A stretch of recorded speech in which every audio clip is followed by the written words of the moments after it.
Hi అందరూ, ఎలా ఉన్నారు? Happy Thursday. ఈరోజు నేను సాయిబాబా గుడికి వెళ్ళాను. సో సాయిబాబాకి హారతి ఇచ్చే ముందు వెళ్తా అనమాట థర్స్డే వీలవుతే.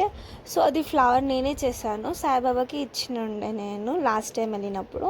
అది ఇప్పటికీ సాయిబాబా ఉంచుకున్నాడు. నాకు చాలా హ్యాపీ అనిపించింది. తను అలా చూస్తుంటే ఎంత క్యూట్ అనిపించిండో, నవ్వుతున్నాడు సాయిబాబా. ఇంకా హారతి అయిపోయే వరకు ఉండి సాయిబాబాని మనసారా చూసి దర్శనం చేసుకున్నాను. మీరు కూడా దర్శనం చేసుకోండి, ఇంకా హారతి తీసుకోండి.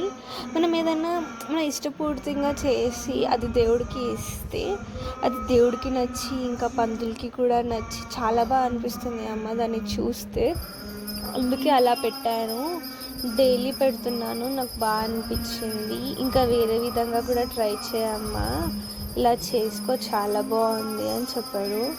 సో పైప్ క్లీనర్స్తో నేను ఆ రోజ్ ఫ్లవర్ చేశాను. ఏదైనా తప్పు ఉంటే మీకు క్షమించండి, అలా పెట్టాలో లేదో తెలీదు. బట్ దానివల్ల వాళ్ళకి ఏమనిపించలేదు. సో అలానే దేవుడి దగ్గర పెడుతున్నారంట. నేను ఈరోజు వెళ్ళినప్పుడు నేను చూడలేదు. సడన్గా నేను స్వామివారిని దగ్గర నుంచి వెళ్ళి చూసి అరే షాక్ అయ్యాను. అరే ఇంకా దేవుడు పెట్టుకున్నాడా, దేవుడికి అంత వచ్చిందని అది ఫ్లవర్ నేను చేసింది అని చెప్పేసి నాకు చాలా బాగా అనిపించింది. మీరు కూడా హారతి దర్శనం చేసుకోండి, స్వామివారి పాదాలు అవన్నీ. హ్యాపీ అన్నా. మీరేం చేశారు ఈరోజు?